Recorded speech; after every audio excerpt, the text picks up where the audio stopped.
আজকে বলবো একটা ওষুধি গাছ নিয়ে, ওষুধি গাছের রেসিপি নিয়ে। নমস্কার, আমাদের ইউটিউব চ্যানেলে ও ফেসবুক পেজে আপনাদেরকে স্বাগত। আমরা আজকে একটা ওষুধি রেসিপি তৈরি করব।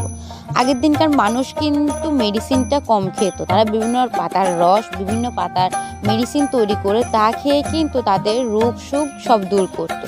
তো ওই রকমই আমাদের নোয়াখালীতে আমি যতটা বা আমার মা মাসি থেকে যতটা শুনেছি এই পাতা সম্বন্ধে, সেটার রেসিপি নিয়ে কিন্তু আজকে আপনাদের শেয়ার করব। বলতে গেলে এটা কিন্তু একটা ওষুধি গাছ। তো এই গাছটি আমাদের নোয়াখালী ভাষায় কালাকাচ্ছা বলে, আপনাদের এদিকে কি বলে অবশ্যই জানাবেন, বা এটার একটা বৈজ্ঞানিক নামও আছে, তবে আমি জানি না।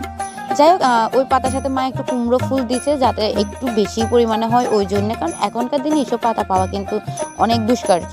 যাই হোক, এই পাতা কিন্তু আবার চুলের জন্য খুবই উপকারী। আপনার চুলের গোড়া শক্ত করে এবং চুল কালো করে।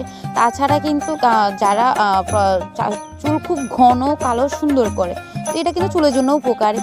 তো এটার মেন কাজ হচ্ছে এটার ভর্তা তৈরি করবো আজকে আমরা।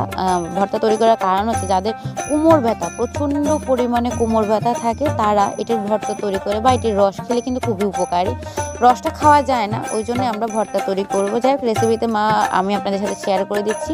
তেলের মধ্যে প্রথমে পাতাগুলো দিয়ে তার সাথে কুমড়ো ফুল দিচ্ছি, ওটা হচ্ছে অপশনাল, আপনি দিলেও দিবেন, না দিলেও না, আপনার পছন্দ।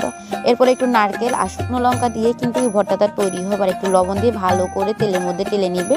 এরপরে শিলপাটায় বাটার চেষ্টা করবেন, শিলপাটায় একটু পেঁয়াজ দিয়ে এটাকে বেটে নেবেন।